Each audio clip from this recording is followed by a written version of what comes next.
Every week, the Payne family cuts straight to the real financial story. The one question, Bob, everyone's asking is, are we in an artificial intelligence bubble? You've been through boom and bust. What do you think? No hype, no myths. Just what actually matters to your money. Does feel very similar to what we experienced in the 90s. Where are we, though? Are we in 1995, 1997, 1999? Listen to the Pain Points of Wealth on the Red Apple Podcast Network. Listen, all you New Yorkers. Taxi! Okay, man, we're looking around. This is the 77 WABC minicast.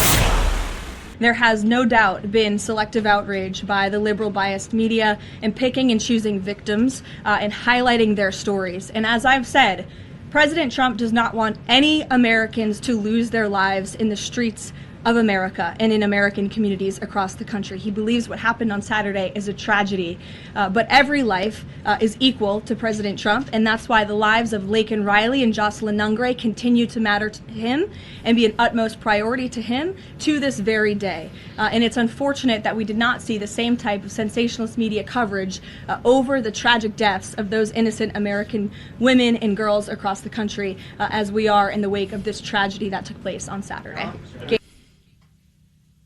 In Minnesota.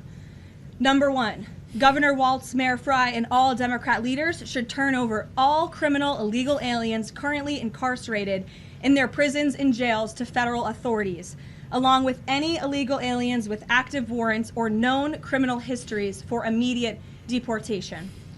Number two, state and local law enforcement must agree to turn over all illegal aliens who are arrested by local police. And then thirdly, local police must assist federal law enforcement in apprehending and detaining illegal aliens who are wanted for crimes, especially violent crimes. If Governor Walz and Mayor Fry implement these common sense cooperative measures that I will add have already been implemented in nearly every single other state across the country, Customs and Border Patrol will not be needed to support ICE on the ground in Minnesota. ICE and local law enforcement can peacefully work together, as they are effectively doing in so many other states and jurisdictions. Additionally, President Trump is calling on the United States Congress to immediately pass legislation ending sanctuary cities once and for all. American cities should be safe sanctuaries for law-abiding citizens only, not for dangerous illegal alien criminals who broke our nation's laws and do not belong here. We hope Governor Walz will do the right thing and continue to work with President Trump to keep the American people safe following their call this morning.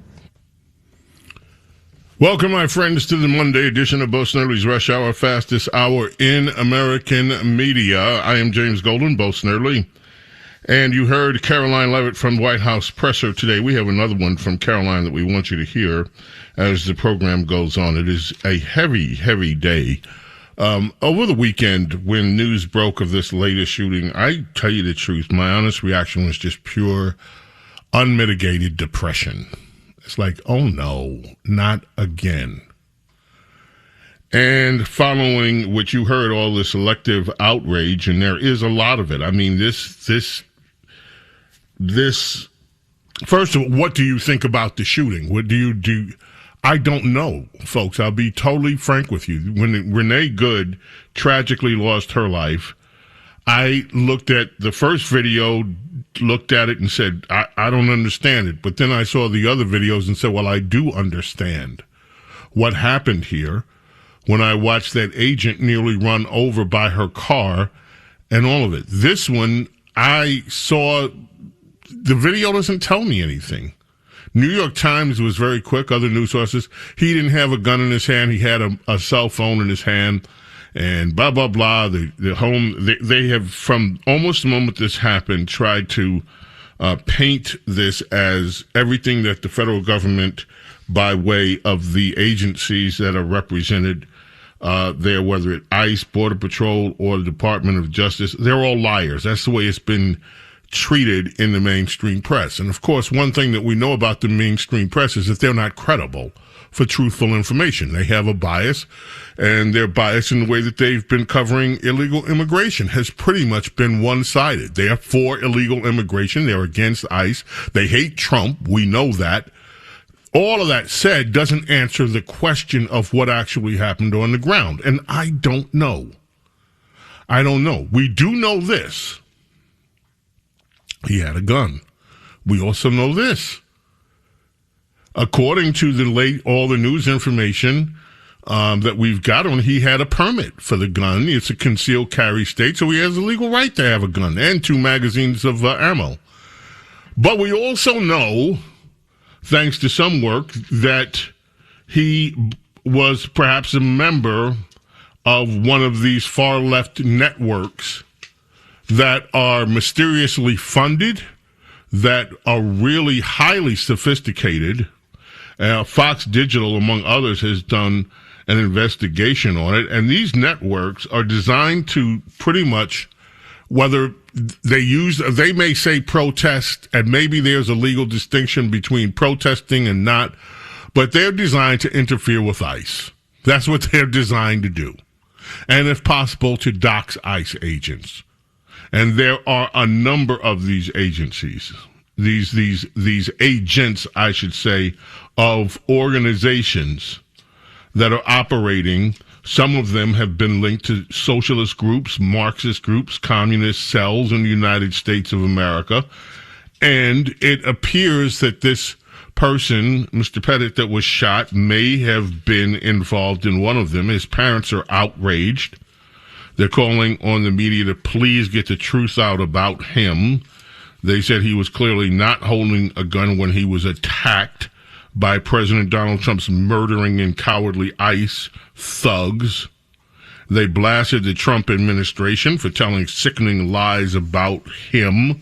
Now, in the aftermath of the shooting, the words terrorists were used, domestic terrorists, and also, I believe Stephen Miller referred to him as an assassin. Those are some of the remarks that the parents are objecting to. ICU nurse, supposedly very caring person. His parents in their statement said the last thing he was trying to do was help a woman. No, that's not accurate. The last thing he was trying to do was interfere with an ICE operation. A woman apparently disrupting it was being pepper sprayed, at least from what I gather, from reading the news, and he tried to interrupt that process, and that's when whatever took place. The agent said they tried to disarm him. I don't know when in the context of this timeline, and I don't think anybody knows for certain yet. So apparently they knew somehow he was armed. How did they know he was armed? I don't know yet. There's so many unanswered questions here about it.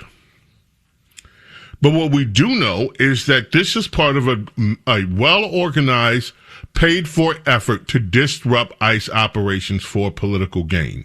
We know that. And if it is to obstruct law enforcement, DOJ says they're investigating it, and I hope that's the case. But I think we need more than investigations. I think it's time to hold some of these networks to account legally.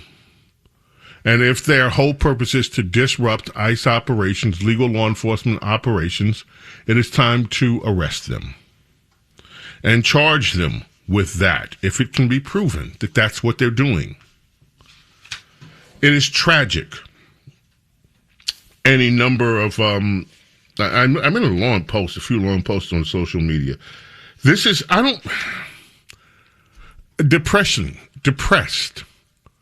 Because no one that I know and that I've talked to, you see comments on social media, even from people on quote unquote the right, saying, this person got what they deserve. That is not something that I think the majority of people that I know, talk to, even want to go in that direction. I want to see people killed. Didn't want to see this Renee Good lose her life. Certainly didn't want to see this man lose his life. And I don't know what kind of man he was. People that enter the profession that he's in, he worked in ICU. He obviously, whatever we might think about his actions on that day, obviously that's not the sum total of who he is or was. And I think that it is totally depressing that we find ourselves where we find ourselves. And I believe that unless we combat the reasons why, we're not going to get out of this fairly soon. I don't think the federal government can. I don't think the Trump administration can back down, and they better not back down, because you cannot give these rogue Democrat leaders and their rogue allies in the press and their rogue activists a victory by pulling up and leaving out of there. These agents, these law enforcement are there to do a job, and they need to see this job through, period. Every week, the Payne family cuts straight to the real financial story. The one question, Bob, everyone's asking is, are we in an artificial intelligence bubble? You've been through boom and bust. What do you think? No hype, no myths. Just what actually matters to your money. Does feel very similar to what we experienced in the 90s. Where are we, though? Are we in 1995, 1997, 1999? Listen to the Pain Points of Wealth on the Red Apple Podcast Network.